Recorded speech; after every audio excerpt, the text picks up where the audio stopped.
Hello and welcome to my channel. I'm so excited to be here today, and I want to thank you and thank you and thank you for watching my video. It's just so exciting. I'm so excited. I have 9 subscribers. 9. Yay. Um, and just a little bit background on my videos and why I'm doing this. Um, I firmly believe that God has led me to do this, and my purpose in making these videos is to encourage people, to give people hope, and to know that we can all have joy. Sometimes it's just an attitude thing, and I say that on Facebook all the time. It's all about attitude. Anyway, I'm not a professional. I don't have a special camera. I don't have any special lighting. I do have a dog outside that is going nuts today, and I can't get her to shut up. I would bring her inside, but she would just stand at the door and whimper. So I figured the dog barking in the background is better than the dog whimpering in the background. I really don't like whining, you know. So, I saw something on Facebook today that I just thought was adorable, and so I'm going to read it to you because my memory, it don't work, but that's all right. It said, "Sometimes you might feel like no one's there for you, but you know who's always there for you? Laundry." That's right. Laundry will always be there for you. Isn't that fun? Because no matter what, we're going to change clothes eventually. Even if we don't do it every day, we're going to change them eventually. And there we go. We have laundry just waiting on us. Isn't that special? Yes, of course it is. Um, I remember, I don't mind doing laundry at all. I don't like the putting up. Don't mind washing, don't mind drying, don't mind folding. It's the putting up thing that I don't like. But when my kids were little, I adored doing their laundry. Well, even as they grew older. Eventually, I had so many children that I decided at 13 you were going to start doing your own laundry. And of course, that was a good thing because now they all know how to do their own laundry. At least I hope they do. They don't live in my house anymore, so it don't matter, does it? No. Um, so anyway, that was just a little fun thing I wanted to bring and tell you about today. But I have decided that I want to talk to you mostly today about expectations. What we expect as what we expect in our lives, what we want to achieve, the things that are important to us. I know that growing up, the let's hope I can get through this. um,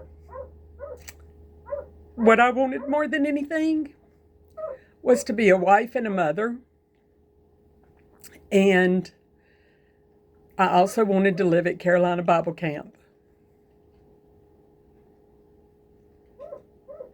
That's the most heaven-like place I've ever been. And so at that time, Carolina Bible Camp rented their camps. They didn't have their own camp. And so, it wasn't even really like a dream that I felt like would ever even be possible. Okay. It was just like, wow, wouldn't it be cool to live at Carolina Bible Camp? That would just be so cool. I mean, it would just be like all Christians around you all the time. It's just so fun and so encouraging and all that stuff. Um, then fast forward a whole lot of years. We won't talk about how many because, well, it don't really matter. I got married. I always wanted 6 children. I gave birth to 2 children, and God gave me 4 others. So I have 6 children, and it just, my house was the best. It really was. It was so much fun growing up for them. For me, I hope they had fun. Um, we'll pretend they did. And so during that time, I had 2 children at the time. My husband and I had the opportunity to live at Carolina Bible Camp.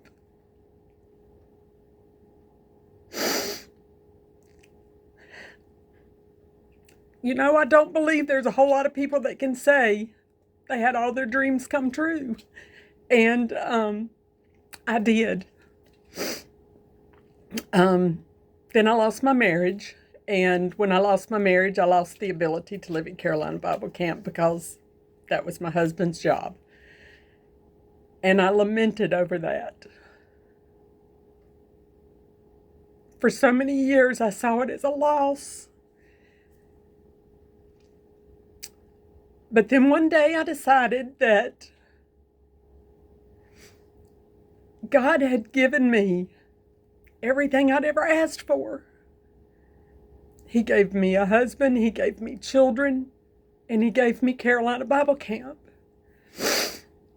And I needed to stop lamenting and being sad and depressed over the fact that I didn't have it anymore, because God gives us what we need when we need it, no matter what. And when the time's right, sometimes He takes it away.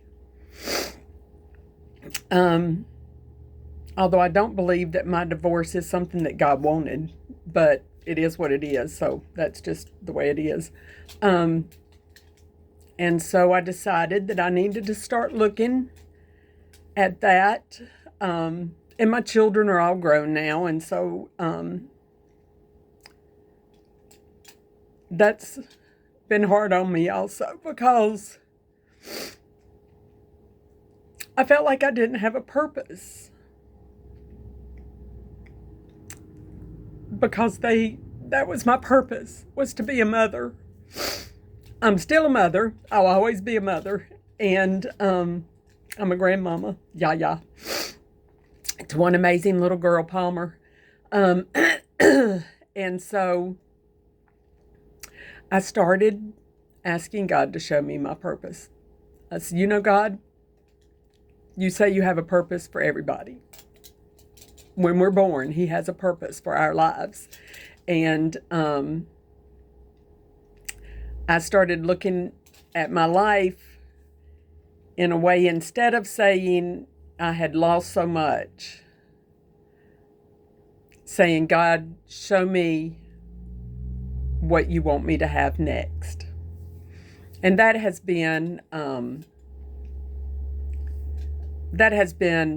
a blessing to me, to be able to do that now, because I don't have the little pity parties that I used to have, because I know that God has amazing things for me, special just for me, just like before He had amazing things for me, and He gave them to me.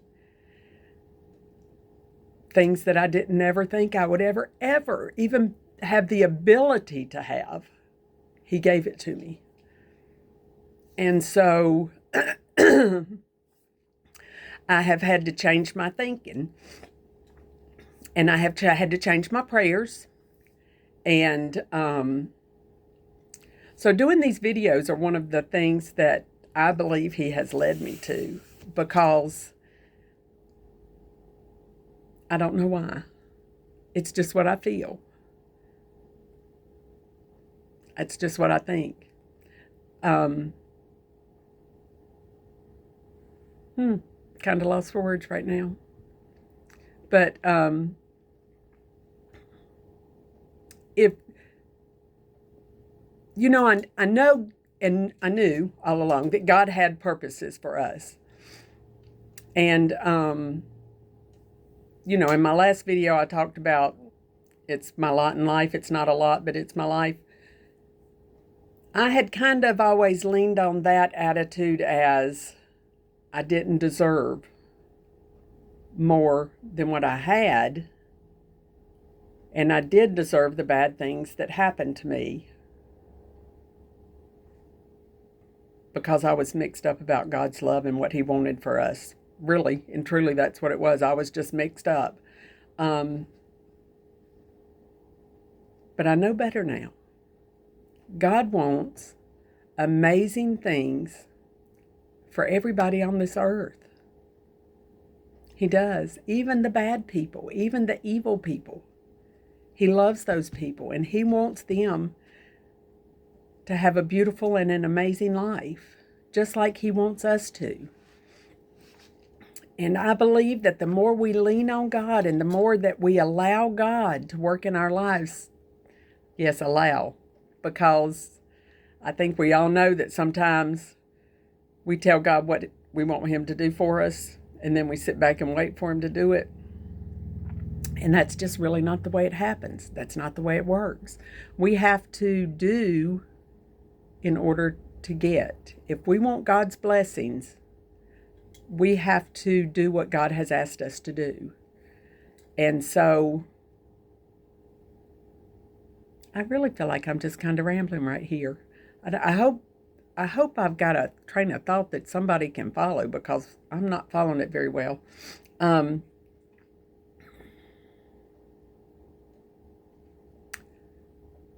When we do God's will, we show God that we are willing to do what He asks. I guess it's kind of like as a parent, when we ask our children to clean the house or clean their bedroom or whatever it is,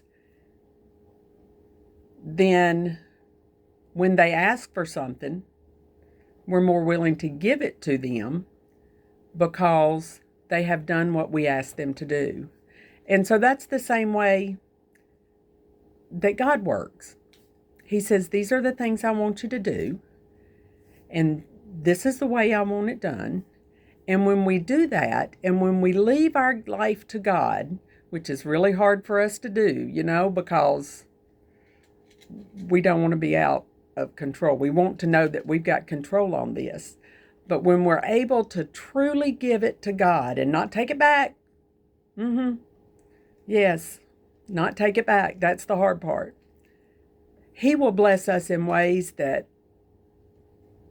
we can't imagine. Things that we thought were just a dream, something that would never be doable. He will bless us. So I guess that's my thoughts for today. Thank you again so much for watching, and I would really appreciate it if you would subscribe to my channel, and if you would like my videos, and any comments that you want to make, I will respond to. I really appreciate it. I love you, and I thank you so much. I really do, for taking the time to watch my video, and I hope you have an amazing day. Thank you.